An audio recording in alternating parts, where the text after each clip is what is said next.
describing how it could be programmed for a number of tasks. It is thanks to this single document that Ada Lovelace, as King is usually known, has gained the reputation of being the world's first computer programmer. There is no doubt that Lovelace succeeded in bringing the potential of the engine to a wider audience, though the degree to which she was indeed the first programmer has been disputed. One certainty is that the machine these instructions were intended for was never built.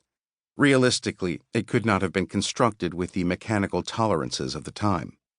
And so, strictly speaking, we should say that the document contained algorithms in the form of tables that reflected the structure of the engine rather than computer programs in the modern sense.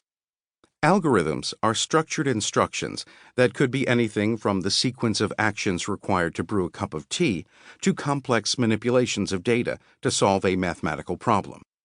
They don't require any computer. They can be worked by hand, but can, as was the case here, be structured in such a way that they fit well with a computer's architecture. Unfortunately, in the entirely desirable urge to provide good female role models from the past, Lovelace's contribution has been exaggerated. Lovelace was the daughter of the poet Lord Byron and Annabella Milbank. As a child, Lovelace was encouraged by her mother to study mathematics.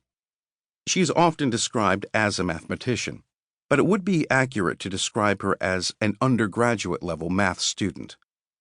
From letters between Babbage and Lovelace, it seems well established that the notes that Lovelace added to Menabrea's work were strongly influenced by Babbage. And even taking algorithms as programs, we know that Lovelace was not the first. This is because, as historian of science Tony Christie points out, the Menabrea memoir that Ada had translated already contained examples of programs for the analytical engine that Babbage had used to illustrate his Turin lectures and had actually developed several years before. The notes contain further examples from the same source that Babbage supplied to the authoress.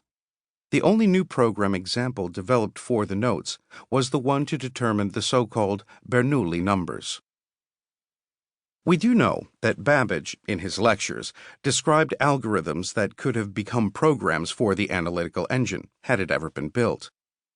Usually, with a totally new piece of technology like this, we have to wait for some kind of prototype to be constructed before we can be certain of the device's capabilities. But remarkably, the analytical engine algorithms clearly showed the remarkable power that the machine would be capable of had it ever been built.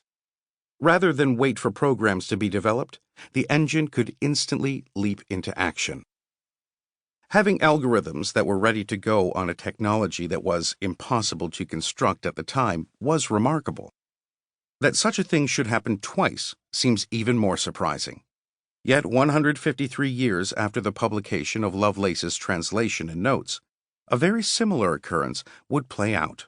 This time, the imagined engines in question would invoke the power of the quantum. Program 2, 1996. By 1996, electronic computers had been part of government and business establishments for decades and had become relatively commonplace in homes, since personal computers moved from the realm of enthusiasts' toys to commercial products in the 1980s. Unlike the analytical engine, electronic computers were too complex to be designed by a single person, and although some early programs were the work of an individual, many were constructed by teams.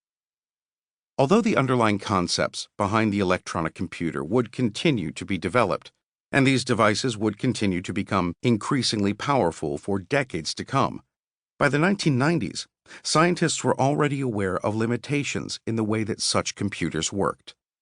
15 years before our key date, the physicist Richard Feynman had speculated about constructing computers where the basic unit of operation was not the traditional bit, which was limited to holding values of 0 or 1, but rather a quantum bit, based on a quantum particle such as a photon or electron, which could be in an intermediate state with a potentially infinite set of possibilities. By the 1990s, teams were thinking about or attempting to construct such quantum computers. The challenges they faced were huge.